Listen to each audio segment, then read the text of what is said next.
बिस्मिल्लाहिर्रहमानिर्रहीम। अल्लाह के नाम से शुरू जो बहुत मेहरबान रहमत वाला। वो अजीम व शान बादशाह जिसने पूरे रूए जमीन पर हुकूमत की, जिसकी हुकूमत के सामने सिकंदर आजम, चंगेज खान और शालमीज की हुकूमत छोटी दिखाई देती है। न सिर्फ इंसान बल्कि जिन्नात, हैवानात और तमाम मखलूक आपकी ताबे थी। इस वीडियो में हम अल्लाह के उस अजीम पैगंबर और बादशाह की पुर इसरार वफात का मुकम्मल वाक़या जानेंगे जिसे तारीख सुलेमान इब्ने दाऊद के नाम से जानती है। मुल्क शाम में जिस जगह हजरत मूसा अलैहिस्सलाम का कीमा गाड़ा गया था, ठीक उसी जगह हजरत दाऊद अलैहिस्सलाम ने बैतुल मुक़द्दस की बुनियाद रखी। मगर इमारत पूरी होने से कबल ही हजरत दाऊद अलैहिस्सलाम की वफात का वक्त आन पहुंचा और आपने अपने फर्जंद हजरत सुलेमान अलैहिस्सलाम को इस इमारत की तकमील की वसीयत फरमाई। चुनांचे हजरत सुलेमान अलैहिस्सलाम ने जिन्नों की एक जमात को इस काम पर लगाया और इमारत की तामीर होती रही, यहाँ तक कि आपकी वफात का वक्त भी करीब आ गया और इमारत मुकम्मल ना हो सकी। तो आपने ये दुआ मांगी कि इलाही मेरी मौत जिन्नों की जमात पर जाहिर ना होने पाए, ताकि वो बराबर इमारत की तकमील में मसरूफ अमल रहें और इन सबों को जो इल्म गैब का दावा है वो भी बातिल ठहर जाए। ये दुआ मांगकर आप मेहराब में दाखिल हो गए और अपनी आदत के मुताबिक अपनी लाठी टेक कर इबादत में खड़े हो गए और इसी हालत में आपकी वफात हो गई।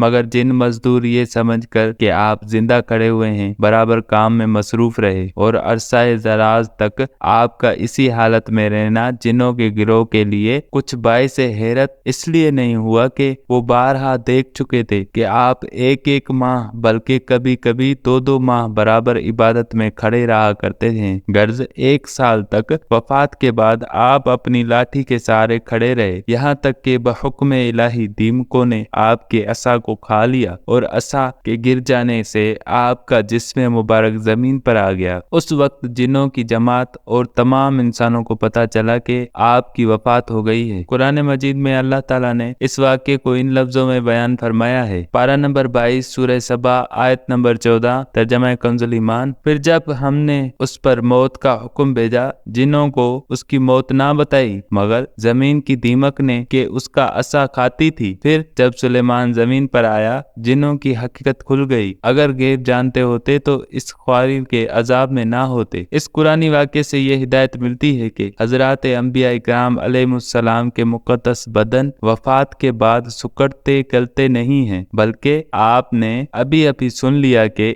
एक साल तक हजरत सुलेमान अलैहिस्सलाम वफात के बाद असा के सहारे खड़े रहे और उनके जिस्म मुबारक में किसी किस्म का कोई तगय्युर रोनुमा नहीं हुआ। यही हाल तमाम अंबिया अलैहिमुस्सलाम का उनकी कब्रों में है कि उनके बदन को मिट्टी खा नहीं सकती। चुनांचे हदीस शरीफ में है, जिसको इब्ने माजा ने रिवायत किया है कि इन्नल्लाह हर्रमा अलल अर्दी अन ताकुला अजसादुल अंबिया व नबियुल्लाहि हय्युन यरजुकु। बेशक अल्लाह ने जमीन पर हराम फरमा दिया कि वो अंबिया के जिस्मों को खाए, लिहाजा अल्लाह के नबी जिंदा हैं और इनको रोजी दी जाती है। और हाशिया मिशकात में तेरी रह के हर नबी की यही शान है कि वो कब्रों में जिंदा हैं और अल्लाह ताला उनको रोजी अता फरमाता है। और ये हदीस सही है। और इमाम बहकी ने फरमाया कि अंबिया अलैहिमुस्सलाम मुख्तलिफ औकात में मुतादिद मकामात पर तशरीफ ले जाएं, ये जायज व दुरुस्त है। इसीलिए अहले सुन्नत व जमात का यही अकीदा है कि हजरात अंबिया इकराम अलैहिमुस्सलाम अपनी अपनी मुक़द्दस कब्रों में हयात जिस्मानी के लवाजिम के साथ जिंदा हैं। वहाबियों का यह अकीदा है कि वो मर कर मिट्टी में मिल गए, इसलिए ये गुस्ताख फिरका अंबिया इकराम की कब्रों को मट्टी का ढेर कहकर उन मुक़द्दस कब्रों की तौहीन और उनको मुनहदिम करने की कोशिश में लगा रहता है। हद हो गई कि आलम इस्लाम की इंतहाई बेचैनी के बावजूद गुंबद खजरा को मिस्मार कर देने की स्कीमें बराबर हुकूमत सऊदिया में बनती रहती हैं, मगर खुदावंद करीम का ये फजल अजीम है कि अब तक वो इस प्लान को बरूए कार नहीं ला सके हैं और इंशाअल्लाह ताला आइंदा भी उनका ये शैतानी प्लान पूरा ना हो सकेगा, क्योंकि जिसका हामी हो खुदा उसको घटा सकता है कौन, जिसका